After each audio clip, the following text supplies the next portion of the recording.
नमस्कार. बुलेटिनमध्ये मी तेजल नायरे तुम्हा सर्वांचं स्वागत करते आणि बुलेटिनच्या सुरुवातीला आज बातमी आहे मंत्री धनंजय मुंडेंसंदर्भात. गेल्या अनेक दिवसांपासून धनंजय मुंडे यांच्यावर आरोप होत आहेत आणि आता मंत्री धनंजय मुंडेंचा पाय आणखीनच खोलात गेलाय. कारण कौटुंबिक हिंसाचार प्रकरणामध्ये धनंजय मुंडेंना कोर्टानं दोषी ठरवलंय. धनंजय मुंडे यांच्या घटस्फोटित पत्नी करुणा मुंडे यांनी घरगुती हिंसाचार प्रकरणी केस दाखल केली होती. कोर्टानं धनंजय मुंडे यांना दोषी ठरवत करुणा मुंडेंना महिन्याला 1,25,000ची पोटगी देण्याचे आदेश दिलेत. तर मुलगी शिवानीला 75,000 रुपये दरमहा पोटगी द्यावी लागणार आहे.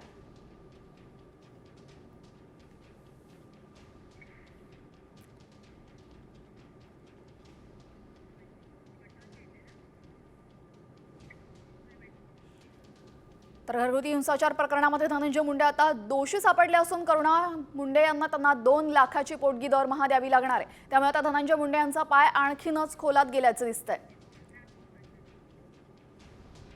धनंजय मुंडेंनी घरगुती हिंसाचार केल्याचा आरोप कोर्टाकडून आता मान्य झालाय. करुणा मुंडे पत्नी असल्याचाही कौटुंबिक कोर्टाचा निवाळा. करुणा मुंडेंना दरमहा 1,25,000ची पोटगी द्या, कोर्टाचे आदेश. तर मुलगी शिवानीला लग्न होईपर्यंत दरमहा 75,000 पोटगी देण्याचे आदेश.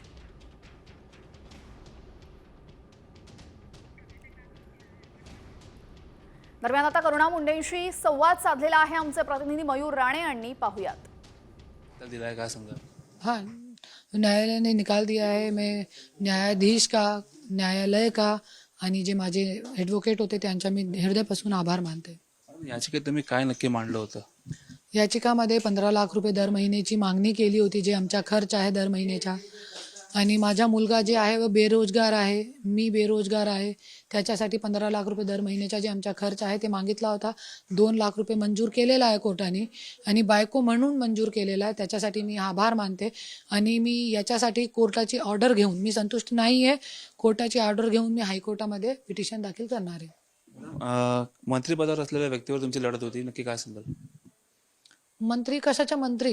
बायकोसाठी एक नवरा असते, मंत्री नाही असते. सीएम जरी झाला तो पण मी लढणार आहे. दरम्यान करुणा मुंडेंच्या वकिलांनी काय माहिती दिली आहे तेही आपण पाहूयात.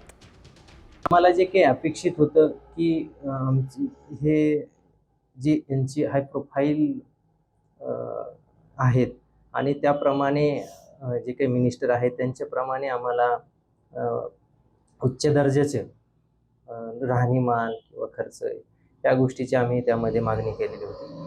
परंतु तशा प्रकारची आमच्या समाधानकारक आम्हाला काही जी अमाऊंटची अलाव केलेली आहे ती काही तशा प्रकारची नाही आहे. त्यामुळे आम्ही यानंतर पुढील न्यायालयात या संदर्भात अपील करणार आहोत.